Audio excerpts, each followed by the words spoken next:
আপুনি কেনেকৈ মনৰ কামনা অতি সোনকালে পূৰণ কৰিব। গীতাৰ ভক্তিযোগ অধ্যায়ত ইয়াৰ বিস্তৃত ব্যাখ্যা দিয়া আছে। প্ৰথমতে জানো আহক শ্ৰীকৃষ্ণৰ তত্ত্বৰ বিষয়ে কেইটামান কথা। 1. ৰাধাকৃষ্ণৰ মিলন আচলতে সীমাহীন আৰু অসীমৰ মিলন, আত্মা আৰু পৰমাত্মাৰ মিলন। এই মিলন ইন্দ্ৰিয়ৰ মিলন নহয়, এই মিলন শাৰীৰিক কামনাৰ মিলন নহয়। 2.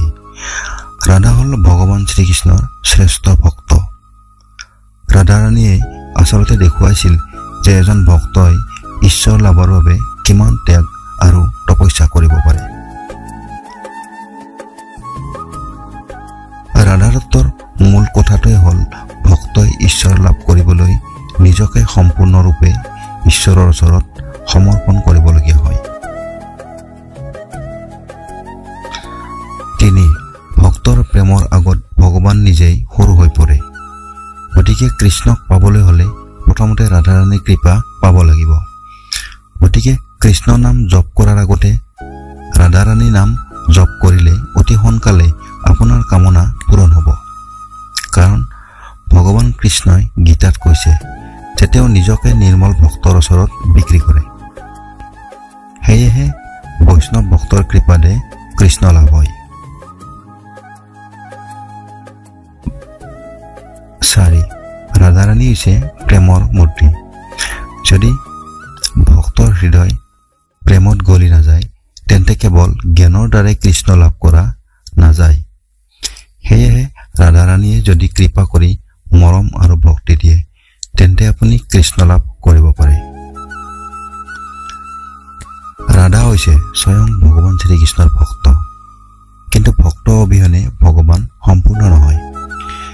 তেওঁ কেৱল ভক্তৰ ভক্তিৰে ঈশ্বৰ। ৰাধাকৃষ্ণৰ মূৰ্তিত সেই পৰম্পৰাগত সত্যই কোৱা হৈছে।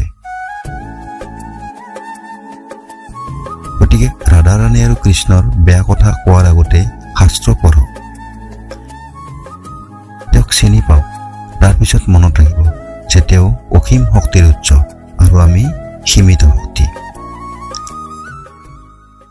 যেতিয়া এই সীমিত শক্তিয়ে অসীমক লগ পাব তেতিয়া প্ৰেমৰ বৃত্ত সম্পূৰ্ণ হ'ব।